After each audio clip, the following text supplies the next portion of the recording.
Hey everybody, why So Wookie here. In this video, we're going to go over the Pubg update 9.2 patch notes that's now on the PC test server.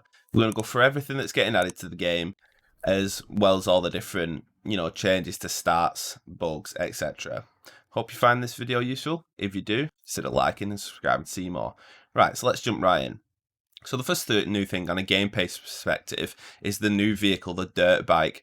Now, we all kind of knew this was coming because in a lot of the art for the previous pass and the update 9.1, there was a dirt bike featured in it, but it was unclear whether it was going to be a skin or a whole new vehicle. But it is a whole new vehicle, which is great. Now, the dirt bike spawns on all maps except Karakin.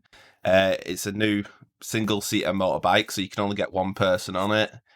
It's available in normal, custom matching and training, and it looks pretty cool, which is great. So it's got great acceleration with a top speed of 130, so it's slower than the normal bike, but it accelerates a lot quicker, I think. Off-road suspension provided superb performance, even on uneven terrain compared to other vehicles. It's got outstanding maneuverability. So you've got the ability to disengage the clutch. When handbraking, you can quickly change direction, which is really good. So that's pretty good. It's a new vehicle. I'm really looking forward to getting on that. Because of the way that it works as well, you can pull wheelies, so I'm sure that's going to create some fun moments. The next thing is a new feature, driver shooting. So when you're driving a vehicle, this includes all vehicles except the BRDM and boats. You can fire your sidearms, which is really cool. This has been something that I'd never really thought about until like an update or so ago, and then it featured in a trailer, so we knew it would come in again. But then it makes so much sense because, like, especially in solos, if you're in a bike, and you're chasing someone down in the US, you want to be able to at least throw some shots at them. You know what I mean? Vehicle drivers can now draw, reload, and fire sidearms while having full control over the vehicle. The power of vehicle steering input decreases slightly when the driver's reloaded. So when you're reloading, you're not quite as good, and it works in everything except boats and BRDM. I don't see the reason why it doesn't work in boats. Obviously, BRDM's like a sealed unit, so that makes sense. But boats, I think they probably just couldn't get it to work properly, so hopefully they add that in the future. Vehicle aim and overhaul. So they've stabilized the aiming, so it's a lot easier to shoot. The camera rotation will now not follow the rotation of the vehicle. Driver and passenger cameras are moved closer to make it easier and more accurate. So basically, it's just made it so it's actually much more convenient to actually use this feature. Then all the vehicles that are able to be shot are as follows. So you've got basically all the pistols, including the flare gun, but then the sawn-off shotgun can only be used by bike-type vehicles. Then they've actually improved the sidearms as well. So all sidearms have had an increase the headshot damage, limb damage, decrease the aim deviation. You'll be able to move faster while in ADS, so you can hard aim and move through a building, which is pretty cool. More accuracy while moving as well. So early doors, a pistol is going to be quite good. If you can pick a pistol up quite quick, it's actually going to be decent. And then obviously the extra damage when you're on a vehicle and you're driving, maybe to try and shoot out a tire, is also going to be useful. And then the revolvers they've improved as well. Then specifically, it goes through every single weapon here. So the damage has gone up, the RPM's gone up, increased recoil animation speed. Okay. In the R45, just damage. The Deagle's not increased damage, but it's improved the RPM. The Sawn-Off has improved damage.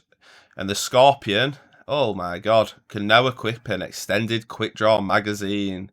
Holy cow. It's only been requested for like a million years.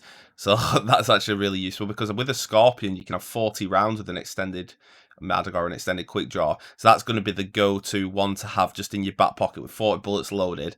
So if you're driving a bike, you can quickly shoot out a tire, jump off, pull out your AK or whatever, and then grease them, hopefully. Then other things, they've changed the lava damage calculation, so it's now more accurate. They've also made it so gas cans will explode on lava and spilled gas will also set alight. They've changed some of the regional matchmaking changes. So in the last update, they removed some modes that were underused, but through community feedback, they've added a selection of them back as follows. So yeah, they're all the different regions, and they've added quite a few back. Then the next thing is the Battle Bride Pass. So this isn't going to replace the Highlands Pass that we're currently doing. It's just going to run alongside it. Now, the Battle Bride Pass is around the character that was involved in the Karrakin comics of the Bride. I don't know if you watched them on the YouTube of the Pubg YouTube channel at the time, but it was quite, fun, and it gives a bit more lore to it. So the pass is around her, basically. So the pass has 15 levels for you to compete by earning XP from playing matches. If you're looking to pick up Sadia's unique look. So Battle Pass only has a premium track, so there's no free items on this. There's no missions for the Battle Pass, however you will climb through the ranks via gameplay, so basically you get XP from the games that levels you up. Level up coupons cannot be used either. However, you can still purchase levels with the G-Coin, which kind of doesn't make sense, but we'll see. And then it says this will be for the PC. The Battle Pass is available on November 18th, so we'll be a week after that, so that's going to be on the 25th or something like that. That week we'll get it on the console, and then it runs for 28 days. They've improved some UI, so they've improved the team finder thing, so you can have the setting on there, so it's automatic if you want to find someone, which is pretty good. Be set based on selected game mode, blah blah blah. The mic setting is automatically determined by checking whether you have functioning mic connected. Yeah, so it tries to do a few things to get you in a squad if you're playing on your own. And then there's also added a little text box so you can chat if you've not made it into the party chat or they're not in game chat, which is pretty nice.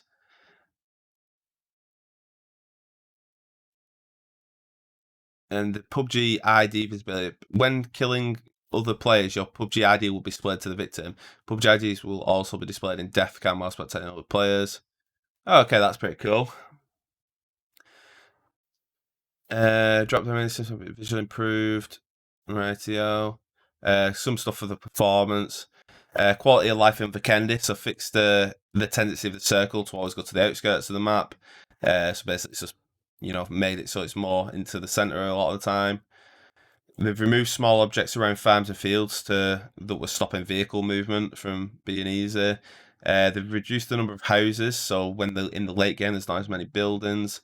And large rocky areas around the centre of the map and rocky hills in the east, cement factory have changed to enable access while on foot and in vehicles. Remove small objects around the river that were not able to be used as cover and hindered player movement, which is pretty good. So there's a few little tweaks. Then the next thing, you've got some skins. So you've got the dirt biker sets, which are pretty cool. I'm liking this orange one. I think that's the one I'm going to get for when I'm riding my dirt bike, which is going to be nice. There's also the PGC champions last year was Gen G. They've got a new pack out as well, which is fine if you're a big fan of those. So I don't think I'll pick that up myself. And then you've got loads of bug fixes. So mission trees around ruins on Sanak are now back. All kinds of camera stuff, ADSing issue, some UI issues. And then there's some skins that weren't showing properly. And that's it. So that's everything that's coming in Pubg Update 9.2.